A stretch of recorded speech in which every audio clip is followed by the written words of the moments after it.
வணக்கம். நலமெல்லாம் தரக்கூடிய நவராத்திரி நாட்களில் இருக்கிறோம். நவராத்திரியின் 8ஆம் நாள் வழிபாடு குறித்து இந்த பதிவில் பார்க்கலாம். நவராத்திரியோட 8ஆம் நாளில் அன்னையை மகா கௌரி அப்படிங்கிற வடிவத்தில் வழிபட வேண்டும்னு சாஸ்திரங்கள் சொல்கிறது.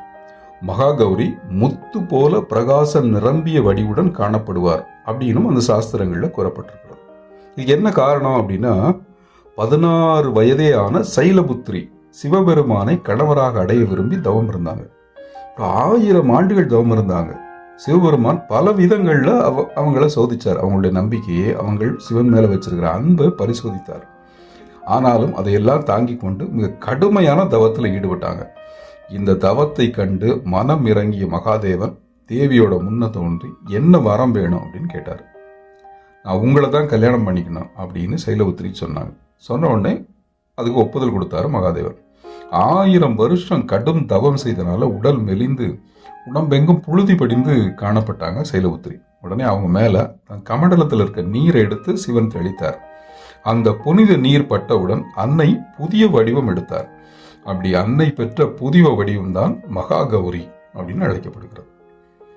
இந்த மகா கௌரி எப்படி இருப்பாங்கன்னா, வெண்ணிற உடை அணிந்து வெள்ளை எருது மீது அமர்ந்திருப்பாங்க. 4 கரங்களை கொண்டவராக இருப்பாங்க.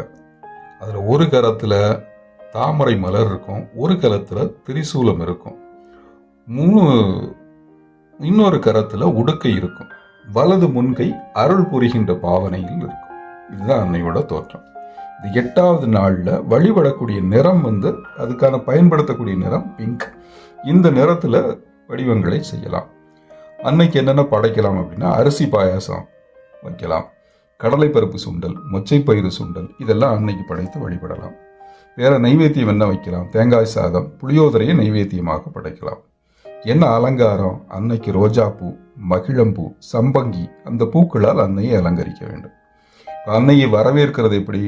வரவேற்கும் விதமாக வண்ண வண்ண பூக்களாலான தாமரை வடிவ ரங்கோலி கோலத்தை வரையலாம்.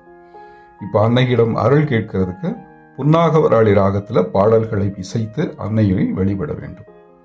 இப்படி வழிபட்டால் அனைத்து வேண்டுதல்களும் நிறைவேறும். கருணையே வடிவமான அன்னையை இதய சுத்தியுடன் வழிபட்டால் தீராத வினையாவும் தீர்ந்து போகும். மனதில் உள்ள அச்சம் நீங்கும், மன நிம்மதி பிறக்கும், கடன்கள் தீரும், கவலைகள் பறந்து போகும், வாழ்வில் இன்பம் நிலைக்கும் என சாஸ்திரங்கள் சொல்லுகின்றன. நீங்களும் இந்த நல்ல நாளில் அன்னையை வழிபட்டு எல்லா வளமும் பெற வேண்டும் என வேண்டுகிறேன். நன்றி, வணக்கம்.